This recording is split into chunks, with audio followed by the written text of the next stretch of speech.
boys and girls, Miss Underwood is going to be on the road tonight, so she decided that she was going to video our evening story a little early tonight.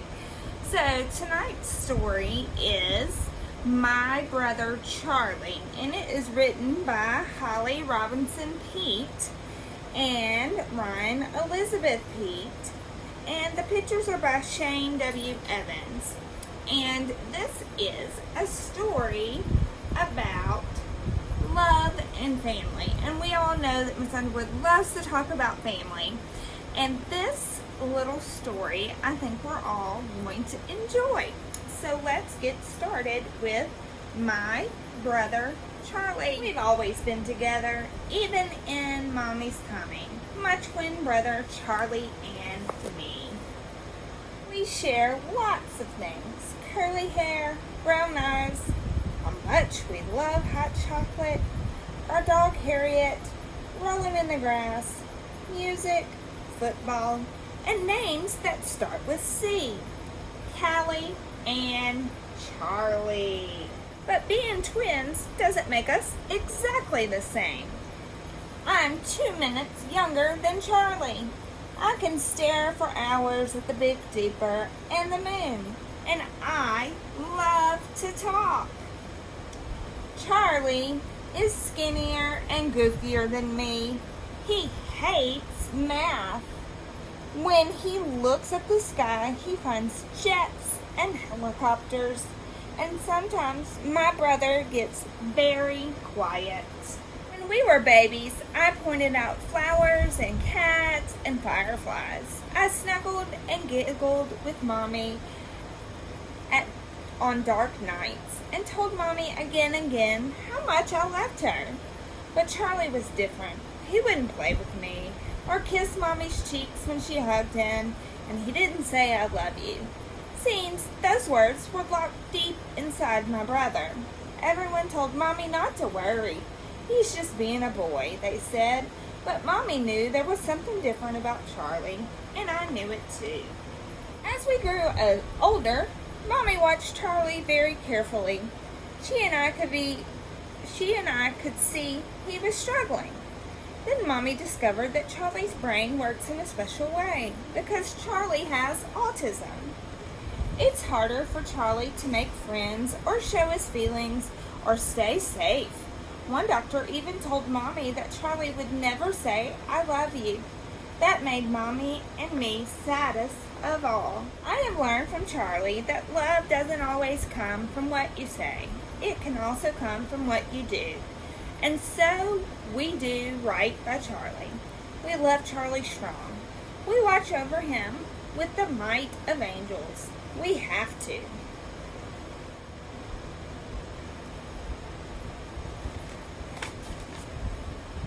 When Charlie wants something, nothing stops him, even when it's dangerous. And there are days when it's hard to be Charlie's sister. Sometimes he can ruin the best play dates. Other times he seems so far away, like when he won't look at me, or speak, or play. I wish I could crawl inside Charlie's world to move things around for him and for me.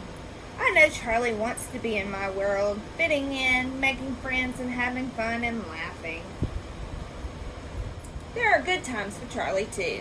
When Charlie looks right at me and welcomes me with his smile, he lets me touch his face. He laughs when we lock fingers in hand-holding games. That's Charlie's I love you, said in silly ways we play together. Charlie is good at so much. He knows the names of all the American presidents. He's a fish in the water. He's special way with animals, especially Harriet. When Harriet and Charlie are together, there's even more I love you said in the way only Charlie can when he gets Harriet to sit, run, or listen. Charlie's got a mind to test things. Shoelaces, paper clips, apples, pine cones, and he enjoys sharing. He likes to show off his shell collection, his new sneakers, and how well he plays Itsy Bitsy Spider on the piano. Charlie likes to share how sweet he is and how much he cares about other people. When I fall off my bike or bump my head, Charlie comes running. He always makes my hurts feel better with the caring that comes from his eyes. Sometimes when Charlie can't find the words, when they unlock themselves from inside him, he does say, "I love you."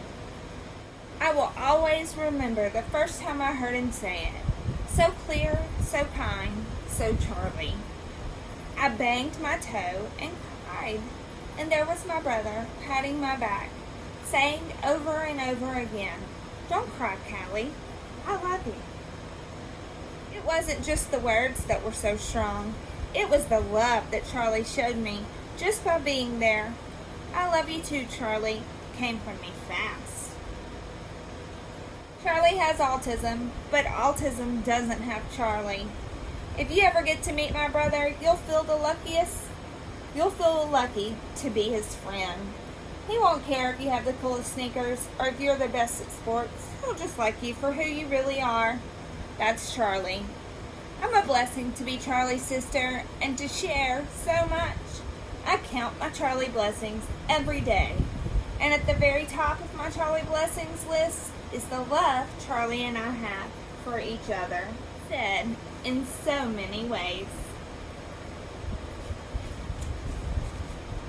So, Miss Underwood hoped that you enjoyed this lesson about this little story about Charlie and Callie. Miss Underwood also wants you to know that autism can come in all different forms. Miss Underwood's son, Roger, many of you have heard me talk about in class, has autism.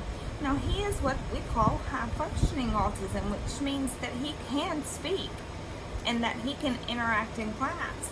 But he may have some social issues, and you may have some friends that you know that are autistic. And so there are different levels of autism, but autism just means that their brains function just slightly different. So just like your skin color may be different than Miss Underwood's, their brains just change the way their brains function. And as she said in this book, when we were babies, I told Mommy again and again how much I love her, but Charlie was different.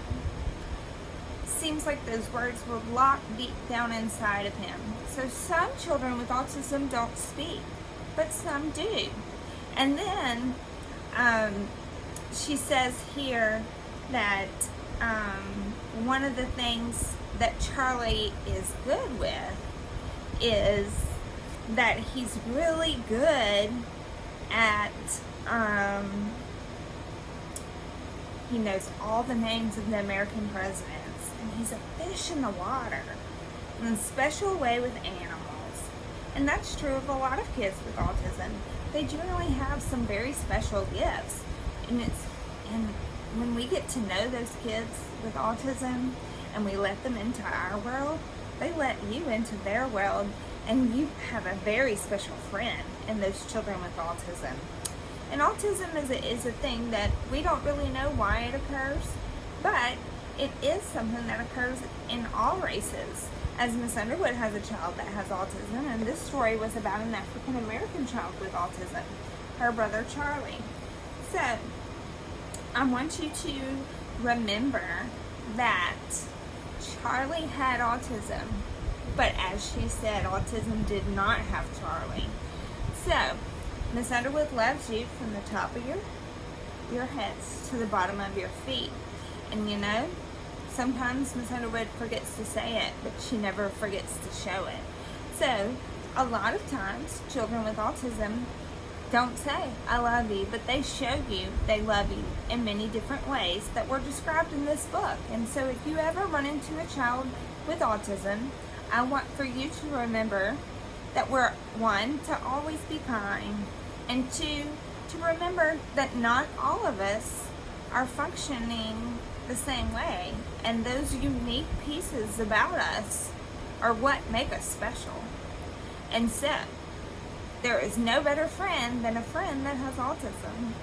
So, I look forward to knowing that my boys and girls that are part of Miss Underwood's family have been educated through this book about what it's like to have a friend with autism and how special that is. And just like how special it is, no matter what color your skin is. We're all different in unique ways, and we are all perfectly made. So, just remember, when you run across children who might be just a little bit different, what they really need from you is kindness. And this whole world can use a whole lot more kindness right now. And I hope that each one of you are in the world giving it a whole lot more kindness as a result of us being together. So I'm sending you a great big virtual hug because I love you and I miss you, and it's been a long time since we had a virtual hug. And I cannot wait until I see you virtually tomorrow. Good night, Eagles.